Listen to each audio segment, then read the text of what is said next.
বন্ধুরা, আমি আপনাদের আগেও বলেছি আমেরিকার অস্ত্রের দাম তো বেশি, তার সাথে সাথে ওদের অস্ত্রকে মেনটেন করার ব্যবহার করা আরো বেশি দামি। কেননা আমেরিকার অস্ত্রকে নিজের পয়সা দিয়ে কেনার পর সেটিকে কার উপর ব্যবহার করতে পারবো, কোন কোন দেশের উপর ব্যবহার করতে পারবো, যেটাকে নিয়ে আমেরিকা সরকারের কিছু পলিসি বানানো আছে, যেটাকে আমরা কখনো ভাঙতে পারবো না। এর সাথে সাথে আমেরিকার অস্ত্রে আপগ্রেডেশনকে নিয়ে আমেরিকার কিছু রুলস আছে, যেটিকে কেনা ব্যক্তিরা অবশ্যই ফলো করতে হবে, না হলে আপনাদের উপর প্রতিবন্ধকতাকে লাগিয়ে দেবে। আর এটির উপর ভারত আমেরিকার উপর ভড়কে যায় এখন। আসলে বন্ধুরা, ভারতের কাছে প্রাইমারি অস্ত্র হিসাবে আমেরিকার অত্যাধুনিক অ্যাপাচি 64 আর রোমিও হেলিকপ্টার মজুদ আছে।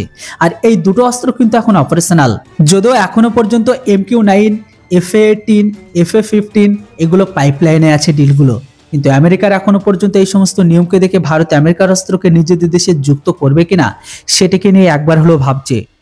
আসলে বন্ধুরা, আমাদের কাছে যে অ্যাপাচি অ্যাটাক হেলিকপ্টার আছে সেটাতে আমেরিকার বানানো হেলিনা মিসাইলের বদলে ভারতের ডিআরডিও দ্বারা তৈরি ধ্রুবাস্ত্র আর সান্ট মিসাইলকে ব্যবহার করতে চায়। কেননা এর পেছনে কারণ এখন একটাই, যে ডিআরডিও বানানো মিসাইল ইন্ডিয়ান টেরিটরি হিসাবে বানানো, তার উপর আবার আমেরিকার মিসাইলের থেকে এর বেশি রেঞ্জ, বেশি ওয়ারহেড ক্যাপাসিটি, তার উপর আবার ডিআরডিওর একটা সান্ট মিসাইল আমেরিকার অর্ধেকেরও কম দামে পাওয়া যাচ্ছে। কম দামে ভারতের এয়ারফোর্স পেয়েও যায়, মানে এটি একটি কস্ট কাটিং সেভিং মিসাইল। তার থেকে বড় ব্যাপার এটাই যে এটি দেশের বানানো, তাই আমরা এটিকে যখন চাইবো, যেভাবে চাইবো, যে পরিস্থিতিতে চাইবো তার আমরা অর্ডার ডিআরডিওকে দিতে পারি।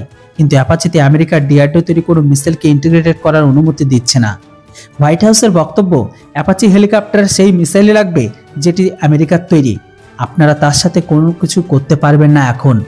বন্ধুরা, এখানে আমেরিকার সিকিউরিটি কারণ দেখে তারা ভারতের সুযোগ বুঝে বারণ করে দিচ্ছে, কারণ এটা আমেরিকা ভালোভাবে জানে অ্যাপাচি যখন কোনো মিশনে যাবে তখন তাতে মিসাইল তো অবশ্যই লাগবে, আর সেই মিসাইলের জন্য ভারতকে আমেরিকার কাছে হাত পাততেই হবে। আর একটি আমেরিকার হেলেনা মিসাইলের মূল্য 5 কোটিরও বেশি। তো ভাবুন, যুদ্ধ পরিস্থিতিতে আমেরিকা ভারতের থেকে কত পয়সাকে কামাবে। যদিও আজকের দিনে অনেক দেশ তাদের অস্ত্রকে আপগ্রেডেশন প্যাকেজকে শুরু করেছে, মানে অন্য দেশগুলো অন্য দেশের অস্ত্রের সাথে নিজেদের অস্ত্রকে ইকুইপড করতে পারবে, যেন কেনা দেশগুলোর কাছে বারবার সেই দেশের অস্ত্রের জন্য হাত পাততে না হয়। কিছুদিন পরে আপনারা রাফেল ও ভারতের ব্রহ্মোস মিসাইল আপগ্রেডেশনকে দেখতে পাবেন, যদিও ফ্রান্স এটাকে নিয়ে ভারতকে গ্রিন সিগন্যাল দিয়ে দিয়েছে।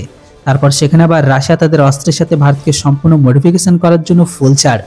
সেখানে আবার আমেরিকা তাদের পয়সা কমানোর চক্করে ভারতকে থামাচ্ছে, যেটাকে নিয়ে ভারতের বায়ুসেনা হোয়াইট হাউসের উপর ভীষণ ক্ষিপ্ত। আর আপাতত এখন অ্যাপাচিতে ভারতীয় মিসাইলকে যুক্ত করার দাবি রেখেছে। আর এই কারণে আমেরিকার তরফ থেকে ভারতের কেনা ফাইটার জেটকে নিতে চাচ্ছে না এখন, কারণ আমেরিকার থেকে অস্ত্র কেনার পরেও তার পুরো অ্যাক্সেস আমেরিকার কাছেই থাকে।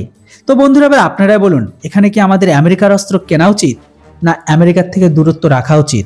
অবশ্যই আপনাদের মতামত কমেন্ট বক্সে লিখে জানান। Thanks for watching. জয় হিন্দ, বন্দে মাতরম।